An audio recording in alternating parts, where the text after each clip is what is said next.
దీని మీద ట్యాగ్ లేదు, సల్లంగా టీ షర్ట్ లోపల వేసుకుని వెళ్ళిపోవాలా.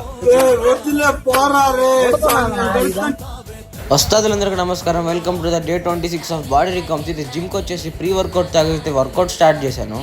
ఈరోజు హెవీ పుష్ చేశాను. 65తో 3 reps అయితే వచ్చాయి క్లీన్. అండ్ దెన్ అప్పర్ చెస్ట్కి అయితే ఫ్లైస్ కొట్టాను. ఆ తర్వాత ట్రైసెప్కి ఒక ఎక్స్టెన్షన్ మూమెంట్, ఒక పుష్ డౌన్ మూమెంట్ అయితే కొట్టాను. ట్రైసెప్స్ అయితే చిన్నగా ఉంటాయి నాకు, సో అవి కూడా ప్రయారిటైజ్ చేస్తున్నా. ఆ తర్వాత ఫ్రంట్ డెల్టాయిడ్ కోసం షోల్డర్ ప్రెస్ అయితే చేశాను. ఆ తర్వాత లోవర్ చెస్ట్కి ఒక వేరియేషన్ చేసి లాటరల్ రైజెస్ చేసి అయితే వర్కౌట్ సెషన్ ఎండ్ చేశాను. ఆ తర్వాత ఈరోజు అయితే పోజింగ్ అయితే పెట్టుకున్నాను. చాలా బాగా వచ్చింది మజిల్ పంపు, నాకైతే చాలా సాటిస్ఫాక్షను. ఇంటికి వచ్చేసి పోస్ట్ వర్కౌట్ మీల్లో మ్యాంగోస్ తిన్నా. ఆ తర్వాత చిన్న పని మీద విశాల్ మార్ట్కి వెళ్ళాను. దీనికైతే ట్యాగ్ లేదు ఈ టీషర్ట్కి, వేసుకొని పోదాం అనుకున్నాను. మళ్ళీ తర్వాత ఇంట్లో మా అమ్మ మూతి మీద గుద్దిద్దని అయితే ఏడబెట్టేశాను. ఇంకా ఆ తర్వాత నా మీల్స్ అండ్ కార్డియో కంప్లీట్ చేసుకొని అయితే ఈ రోజు అయితే ఎండ్ చేశాను. ఎవరన్నా ఫాలో చేసుకోతే ఫాలో చేసుకోండి. బాయ్.